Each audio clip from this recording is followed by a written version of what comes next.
Nanti akan ada pertanyaan pasti kalau ini besok jadi berita di media massa tuh. Apa hak agama mempersoalkan politik? Oh, itu bisa tuh. Judulnya tuh.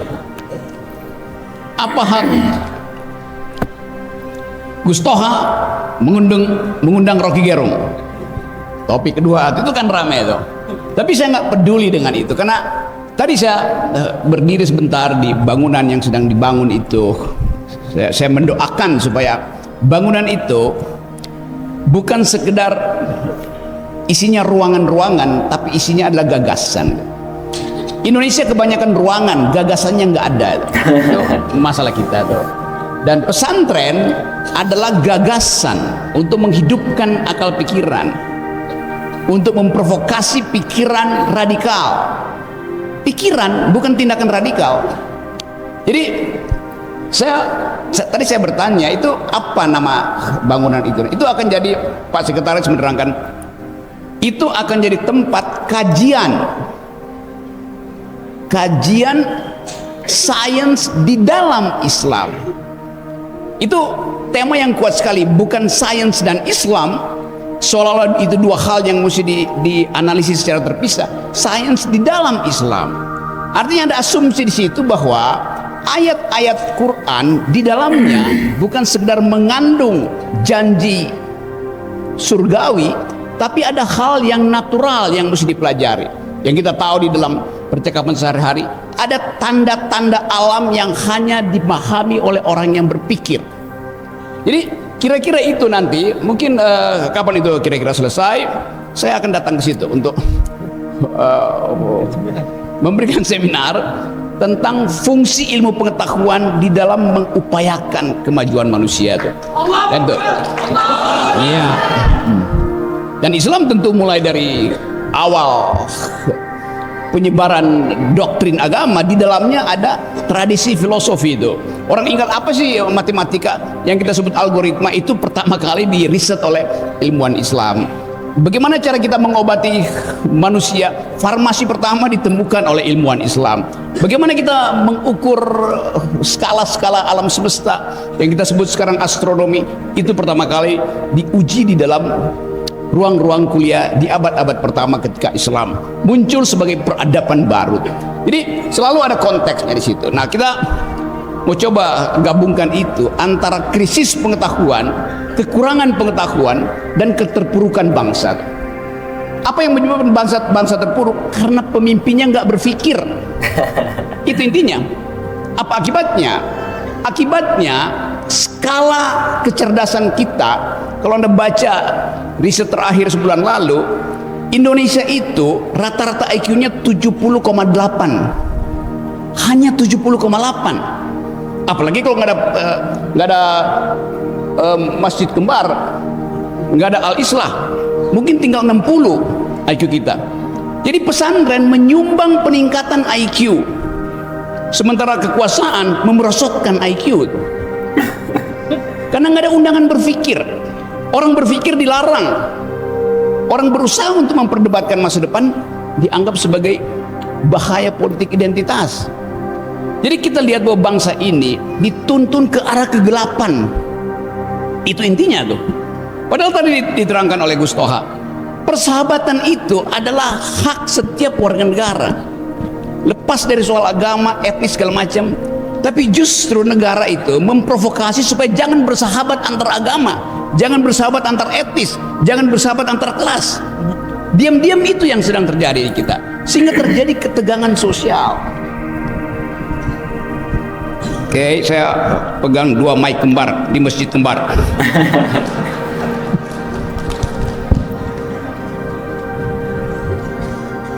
Bagian yang ingin paling nggak di dalam mungkin 1 jam ini, kita ada semangat baru untuk tadi mengembangkan pikiran tentang kebersamaan berbasis perbedaan.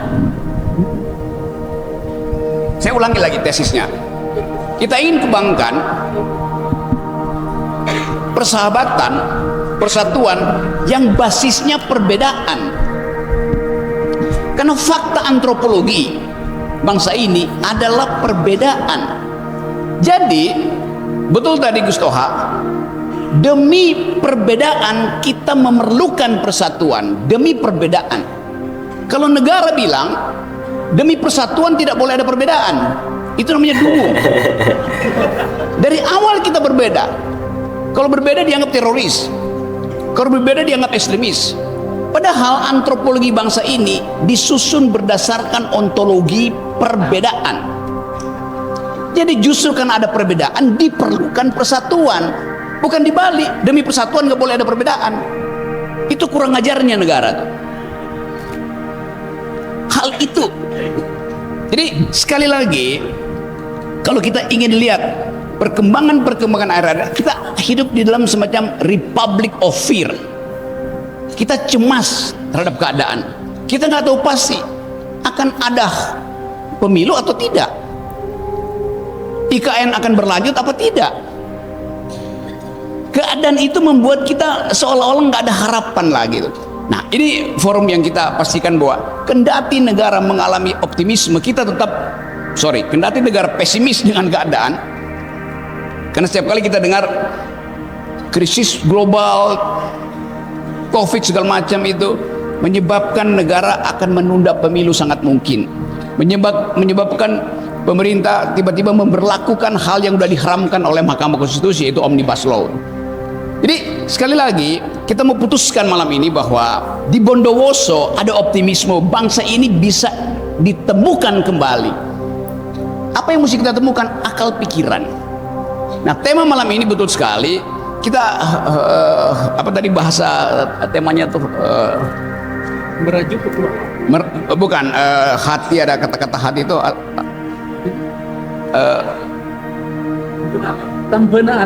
temben ate. Merawat hati, betul ya. Obat hati. Hati-hati dengan hatiku. Kita masuk dulu pada tema itu. Ini adalah pondok pesantren, tempat dipersiapkan masa depan. Dan hanya demi itu kita bisa membayangkan Indonesia. Kita bisa membayangkan Indonesia kalau ada pertumbuhan pikiran di semua sekolah. Nah, prinsip pertama dari setiap murid adalah takwa pada gurunya tuh. Udah pasti tuh. Kata murid dalam bahasa Inggris namanya disciple. Murid. Dari kata disciple turun kata disiplin. Disiplin itu di dalam bahasa Arab namanya takwa. Mengerti karena itu menjalankan, itu namanya takwa kan? Bukan sekedar tunduk, karena mengerti maka menjalankan. Apa yang mesti dijalankan? Harapan. Apa yang mesti dijalankan? Kemampuan untuk mengevaluasi keadaan. Jadi itu yang terjadi. Nah, karena itu tidak mungkin pesantren itu dipisahkan dari politik seperti yang diucapkan sekarang. Jauhkan pesantren dari politik karena itu politik. Bukan. Justru di pesantren diajar metode kritis. Dan di dalam politik, kalau kita berhenti kritik, maka akan timbul monster-monster di istana tuh. Itu intinya. Ada bahasa Italia bilang el sueño della razón produce monstruos.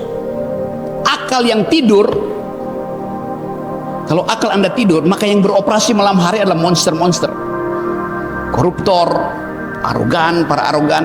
Jadi sangat kontekstual kalau kita pastikan bahwa tugas dari pesantren adalah menghidupkan harapan bahwa akal bisa diproduksi ulang. Kita istilahkan itu. Kenapa? Karena selama 7 tahun ini akal kita tidur, akibatnya monster oligarki hidup, beroperasi dia malam hari itu. Itu yang menerangkan kenapa bangsa ini nggak bisa bertumbuh berkompetisi dengan bangsa-bangsa lain. Kalau setiap kali kita dengar di media massa ekonomi kita baik, tumbuh segala macam tuh, faktanya ini coba saya kasih data dulu karena ini kan kuliah tuh. Di zaman Pak Harto, harta kita dikuras oleh konglomerat, tapi yang balik ke negara masih 33%. Pak Harto kasih konsesi-konsesi, yang balik ke negara 33%. Zaman Pak SBY yang balik tinggal 28%, 25 sampai 28%. Zaman Pak Jokowi tinggal 8%. Itu data primer yang menyebabkan kenapa banyak akademisi, teman-teman saya dosen itu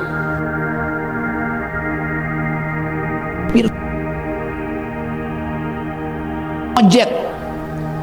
Padahal tukang ojek sendiri sebetulnya berhak untuk memperoleh penghasilan, jangan bersaing dengan dosen. Akibat struktur ekonomi, dosen yang harusnya kelas di atas ambil pekerjaan kelas di bawah. Jadi terjadi lagi konfrontasi hak. Itu disebabkan karena desain ekonomi, desain kebijakannya bobrok. Nah, itu yang diperlukan supaya kita paham bahwa arah bangsa ini betul-betul ada di dalam semacam kecemasan. Tetapi kecemasan itu kita butuhkan supaya kita bisa bikin evaluasi diri. Di dalam Al-Baqarah ayat 155 dikatakan, saya mulai ngutip, kami akan memberikan ujian, akan memberikan tantangan, yaitu sedikit ketakutan, sedikit kecemasan, sedikit kemiskinan, supaya kita bisa berpikir bahwa kita diberi sepenuhnya oleh alam semesta kemampuan untuk mengatasi kecemasan itu, mengatasi ketakutan. Tadi saya baca jurnal mana tadi? Ya, jurnal namanya Al-Islah juga tuh. Yang jurnal terakhir tuh ada keterangan dari dokter siapa yang berkunjung ke sini nih. Dan kelihatannya jurnal itu memperlihatkan seluruh aspek yang dibicarakan oleh negara tuh. Soal riset, soal organisasi, soal kurikulum ada di situ. Walaupun dia tipis, tapi saya baca dalam 10 menit saya dapat seluruh informasi tentang pesantren ini. Bayangkan misalnya kalau setiap minggu istana keluarin semacam jurnal kecil itu untuk menerangkan kemajuan peradaban politik kita, kemajuan pendidikan kita. Tapi istana nggak punya data itu karena semua data buruk. Itu masalahnya ada di situ. Nah, saya menganggap sekali lagi bahwa di dalam persahabatan keberagaman itu ada hal yang bisa kita share sama-sama, yaitu keprihatinan terhadap keadaan dan harapan untuk memperbaikinya. Quran adalah petunjuk. Petunjuk untuk apa? Semua ayat kitab suci adalah petunjuk yang harus dibaca dengan otak. Itu intinya, karena kita makhluk yang berpikir. Tentu petunjuk untuk paling nggak mengurangi kebatilan, menghilangkan kemungkaran. Paling nggak itu lebih dahulu deh, kalau belum bisa memproduksi kebahagiaan, kemakrufan. Bagian ini bukan ditugaskan oleh kitab suci pertama-tama pada rakyat, tapi pada negara. Penguasa harusnya paham ayat itu, amar ma'ruf nahi munkar itu pertama ayat untuk penguasa. Kenapa? Karena mereka yang potensi untuk menghasilkan ketidakadilan, mereka yang potensi untuk merampas kebahagiaan. Itu ayat untuk para penguasa. Yang anehnya penguasa ceramain itu ke kita. Itu balik-balik coba. Rakyat tidak punya potensi untuk berbuat ketidakadilan. Hanya negara yang berpotensi membuat ketidakadilan. Dan ketidakadilan itu yang saya terangkan tadi, bahwa indeks kecerdasan bangsa ini drop. Di Asia, Indonesia itu nomor 30 dari 32 negara. Paling atas, paling bawah kecerdasannya. Padahal konstitusi kita menugaskan presiden untuk menghasilkan dua hal: cerdaskan kehidupan bangsa, pelihara fakir miskin. Dua-duanya nggak dilakukan oleh negara. Jadi itulah hak dari kita di sini untuk mempersoalkan ketidakadilan itu. Nah, Gus Toha tadi betul menerangkan bahwa sebaiknya ada upaya untuk mengkritisi dari kalangan akademisi itu. Tapi sering dianggap akademisi itu adalah mereka yang membantu presiden. Kalau Anda tidak ada di lingkaran presiden, Anda dianggap sebagai oposisi walaupun status Anda akademisi. Kan bajingan cara berpikir begitu kan? Kurang ajar. Apalagi kalau akademisinya Muslim, dianggap ini untuk mempromosikan negara Islam. Udah ada semacam sinopsis di kepala bahwa kegiatan di pesantren itu adalah untuk menghalangi pemerintah. Itu buruknya tuh. Padahal di tempat ini calon presiden datang, betul, calon yang mungkin batal tuh. Jadi teman-teman, ini malam yang buat saya berbahagia karena diingatkan kembali fungsi dari persahabatan, fungsi dari keakraban, dan itu membutuhkan permenungan. Nah, di dalam permenungan itu kita tidak boleh sekedar memakai rasio, reason dalam bahasa Inggris. Ada hal di dalam Islam yang nggak bisa diterjemahkan, yang disebut, kalau bahasa Inggris mungkin sebut reason, itu akal yang bernalar, passion, batin yang membaca. Tetapi bagaimana menerangkan misalnya istilah kolbu? Apa bahasa Indonesia untuk kolbu? Hati. Tetapi bukan hati yang ada bentuk fisiknya yang bisa sakit hati itu, tapi hati dalam pengertian mampu memikirkan wisdom, itu namanya kolbu. Semacam percakapan antara reason dan passion, moderatornya adalah kolbu. Otak kita menghendaki pikiran rasional, matematis. Batin kita namanya passion, menghendaki hal yang emosional. Kolbu berupaya untuk memahami tegangan antara reason dan passion. Filosofi di dalam teologi Muslim bilang begitu tuh. Kan itu susah untuk menerangkan bahwa ya sakit kolbu, nggak ada sakit kolbu. Yang ada sakit otak dan sakit jiwa. Kolbu adalah obat. Tempat ketika kita letih di dalam pikiran, kita berhenti dan minta kolbu itu bicara. Ketika kita emosi, kita berupaya tekan emosi itu, dan itu adalah hasil kerja kolbu. Bagian yang suci itu yang hilang dari bangsa ini. Kehilangan kolbu itu lebih bahaya daripada kehilangan akal dan kehilangan batin.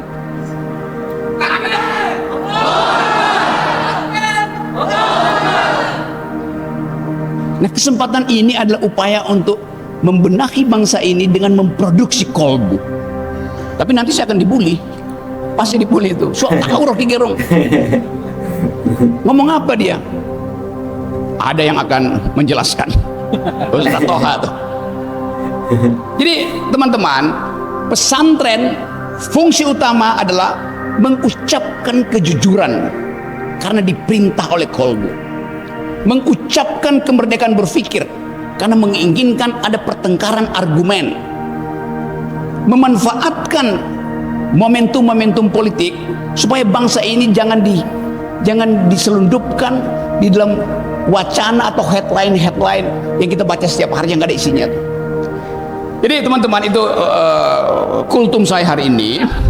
Nanti sebelum kita bercakap-cakap, tapi saya ingin mengatakan kesenangan hati saya karena diundang di tempat di mana pikiran itu dihargai. Terima kasih. Assalamualaikum warahmatullahi wabarakatuh. Ulasan Profesor Akal Sehat Rocky Gerung ya, yang dihadirkan dalam salah satu kegiatan pesantren gitu, di pesantren Al-Islah ya. Dan Rocky Gerung memberikan pandangan-pandangan terkait dengan perubahan-perubahan politik yang terjadi di Indonesia, terkait dengan berbagai problem yang sedang menghantam bangsa besar ini begitu, yang oleh Rocky Gerung memberikan satu kuliah ya, secara gratis, kuliah akal sehat kepada warga pesantren gitu, untuk secara terus-menerus mengkritisi segala macam kebijakan-kebijakan yang ada di Indonesia.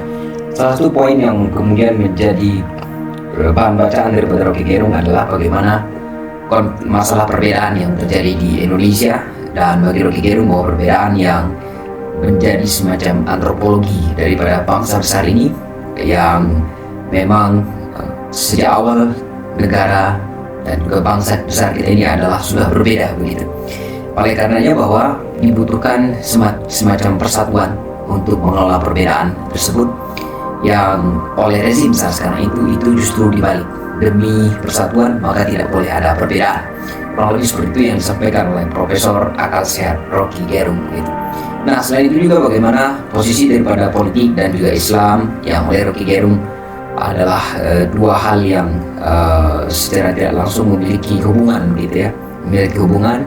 Bagaimana juga seorang Profesor Akal Sehat Rocky Gerung juga memberikan bagaimana antara pengetahuan dan juga Islam yang mencoba untuk memberikan gambaran dan juga sumbangsih para ilmuwan-ilmuwan dari kalangan Islam, kalangan Muslim yang menjadikan negara saat sekarang ini, ataupun dunia bahkan saat sekarang ini menjadi sangat-sangat mudah gitu ya, terutama dalam kajian-kajian yang berhubungan dengan algoritma gitu, yang berhubungan dengan bagaimana tentang kesehatan ya, dan juga tokoh-tokoh yang telah memberikan pandangan-pandangan soal bagaimana persoalan yang berhubungan dengan planet-planet dan lain sebagainya. Itu artinya bahwa Rocky Gerung memberikan semacam apresiasi yang cukup luar biasa terhadap beberapa poin-poin yang berkaitan dengan ilmuwan-ilmuwan ataupun sumbangsi daripada Islam di dalam kaitannya dengan